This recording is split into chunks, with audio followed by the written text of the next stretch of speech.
So let's talk about basically sort of what it's like for a child to have transgendered parents, especially one who's gone through transition while they're very young. Okay. What kind of impact does it have on the kids? With children, they typically want to know, young children, they want to know if my parents are going to be there, if they're still going to love me, and if I'm going to be able to talk about this if I have a question.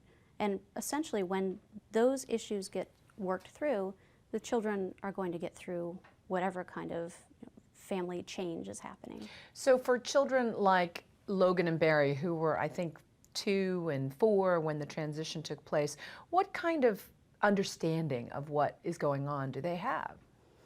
Well, they have a very naive understanding, because to young children, most of the time it's, okay, so my new mom or my parent used to be this and now they're this, and that's the way it goes. They think in a very concrete way. So if it's, my mom and dad tell me that this is what it is, then that's what it is. And they're not of the age yet where they say, but why is it like that?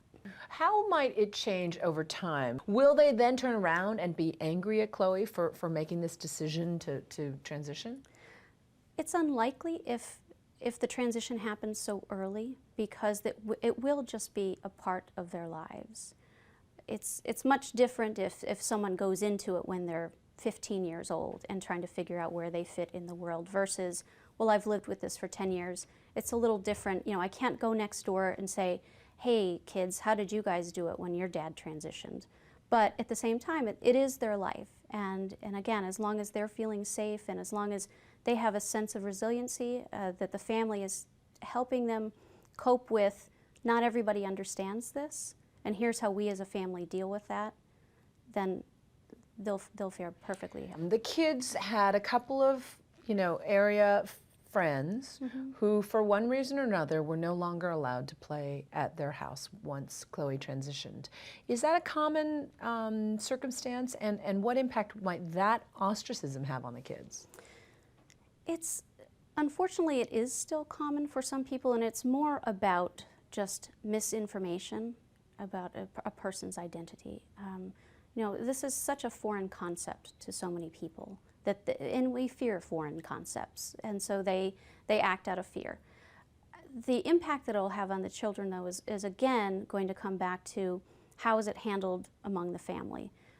My recommendation would be that a family says, not everybody understands these things, and that's okay. It doesn't make them bad people, but unfortunately, they just don't have the same level of education about this particular experience that our family has. And so now let's go and figure out other opportunities to get support or to make friends or to do other things.